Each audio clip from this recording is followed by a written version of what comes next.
Just run a bottle over the candle to make a lot of extra money.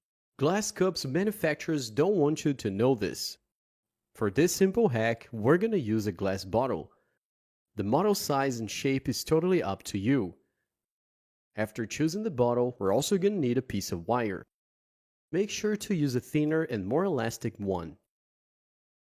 Then wrap it over the bottle and secure it like I'm doing here. At this point, you can choose the height of the cup. I'll set it just above the label. It's important to align it well for a better result. Do it exactly as I'm doing in the video.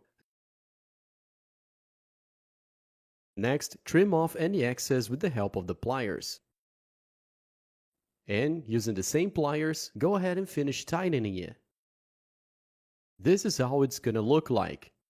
This first step is complete. Now we're gonna need a candle like this. Heat up the base of the candle a bit so that we can attach it to a surface. Once that's done, light the candle. And then run over the bottle exactly where we attached the wire. Do it slowly all around the wire.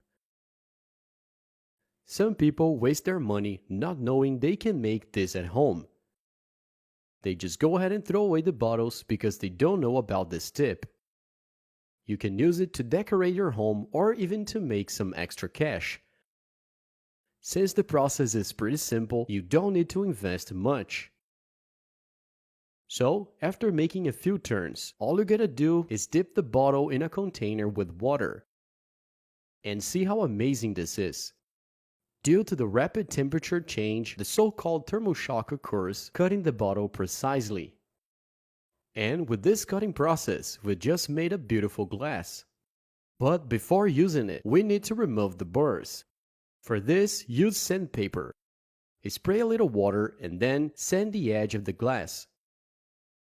Go ahead and rub the glass over it like so, giving the desired finish. Then sand the inside as well. And now you can use it at home. You can use it for decoration or even for drinking any liquid, and especially for selling. Over time, you hone the technique and the glass will get better and better. Certainly, people will be interested in buying it since it looks very nice. And because you hardly spend anything, any amount you sell it for will be interesting. So that was it. I hope you liked it. If this was useful for you, share with someone who might be interested, because it's always good to pass our knowledge on. Thanks for watching, see you guys in the next video.